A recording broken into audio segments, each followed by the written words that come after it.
There are a few things I want to say about the assassination of Shinzo Abe, the former Prime Minister of Japan. I know very little about the story. I've tried to do a little bit more of a dig or a deep dive, but it doesn't seem like the information is readily to be found out there right now. Most of what you get, if you look up the story, is fluff, or it's just a bunch of world leaders expressing their sorrow and all that jazz. But there are a couple of things that interest me about the story. The first is it's a you know, not to be callous or anything, but it's we're back to a good old assassination. I say not to be callous or anything, and then I say something like that. I know. It's unforgivable, but what I mean by that is I recorded a video not long ago about mass shootings and versus assassinations, and how the 60s and 70s era, starting from 63 leading up really into the early 80s with Reagan and Pope John Paul II, there was this wild series of assassinations and assassination attempts on very powerful and significant world figures. Going from JFK to RFK to Martin Luther King, Malcolm X, and George Wallace, who was not assassinated but was rendered paralyzed for the rest of his life after getting shot. And then they actually tried to assassinate Ford, although it was botched.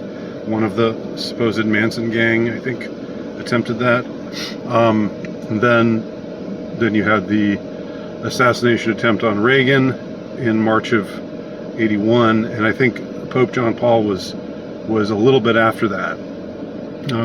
And I think I'm leaving out some people too, like the Egyptian president, also around that time, whose name is slipping my mind right now, was also assassinated. So this was the era of assassinations, and even though that was a time when gun laws weren't really, I mean, for most of the history of the United States, gun laws have not been have been fairly non-existent. And there was a time when people would take their guns to school and practice, rifle shooting. There would be a rifle shooting class. Imagine that happening today. So we went from the era of assassinations, which, while I'm not saying, I'm not condoning assassinations, I think there is they are a different breed than mass shootings. It's one thing to target a leader who you believe is guilty of great evil. If you are a would-be assassin, you're at least going after somebody who is not a quote-unquote civilian. It's sort of like the same kind of idea of, in wartime, you want to if you want to carry out a just war, you want to do the best you can to only target military installations and keep civilians out of your sights. Keep civilian deaths to an absolute minimum.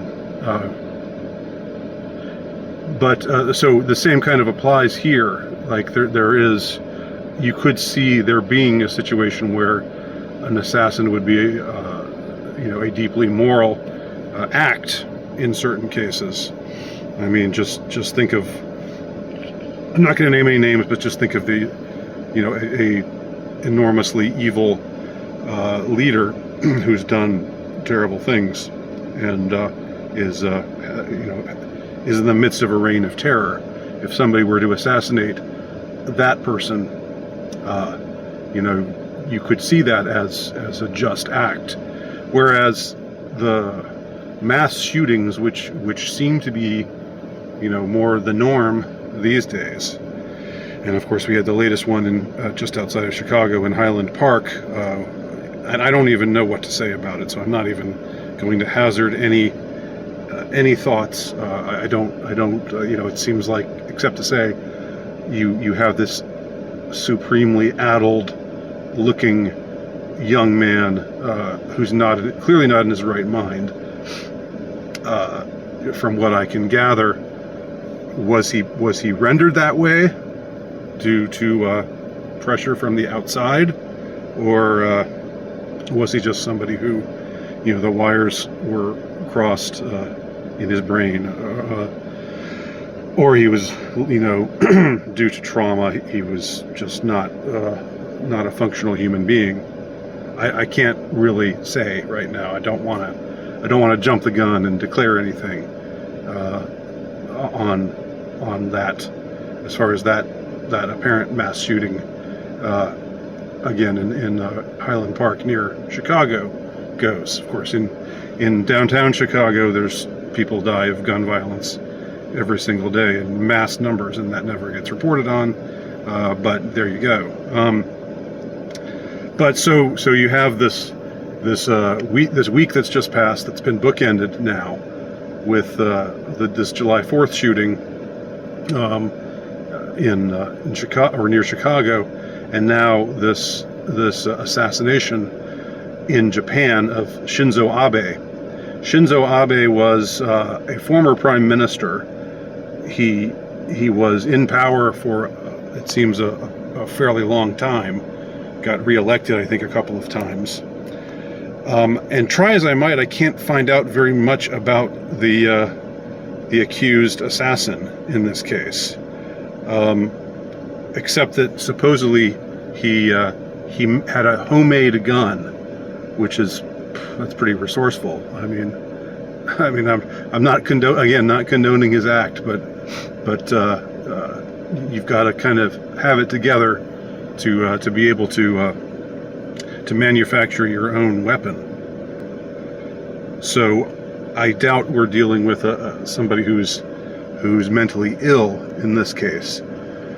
But again, could he be, somebody who's been trained or who's been MK Ultra'd into committing this act, or is this somebody who is doing this on his own recognizance? That much I cannot tell. Also, another thing that's strange about the case is why target Shinzo Abe now. He has no power anymore. He was a symbol, I guess, of something. And I know very little about Japanese politics, but he was, symbolically, he was a powerful, iconic sort of figure for the party that he represented, and he was out campaigning during an election season when this happened, when he was shot. So taking him out, was this an effort to take out to instill demoralization amongst his supporters by taking out their leader, their hero, the iconic symbol of their their leadership?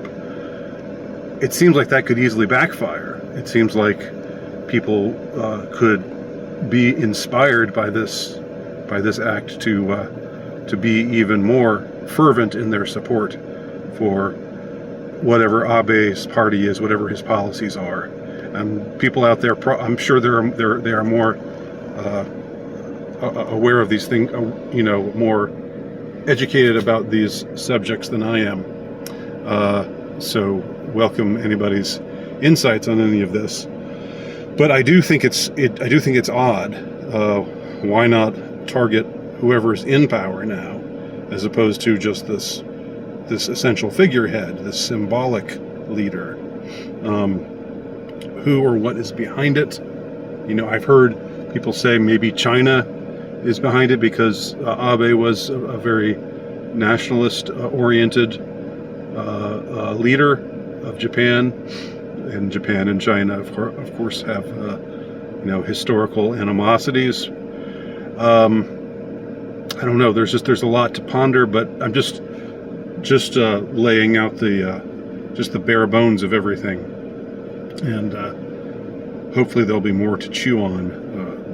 Hopefully some sources out there will give me and others who are interested in looking deeply into this and not just reacting to it the way that they want us to. They want us to just, something just happens and we don't think, we just react. And unfortunately, that's the way a lot of people are. A lot of people are very surface level. So, but I aim not to be like that. And hopefully you do too. So, anybody want to comment on this? Any of the points that I've raised here, feel free to do so below. Thanks for watching. And by the way, thanks to those of you who have tuned into my channel, Andy Nowhere, in which I am acting out only Hamlet's lines from the play Hamlet, and I'm still in the middle of that project. So everybody who's subscribed, everybody who has watched and commented, I appreciate your support. Thanks for watching there too. All right, talk to y'all soon.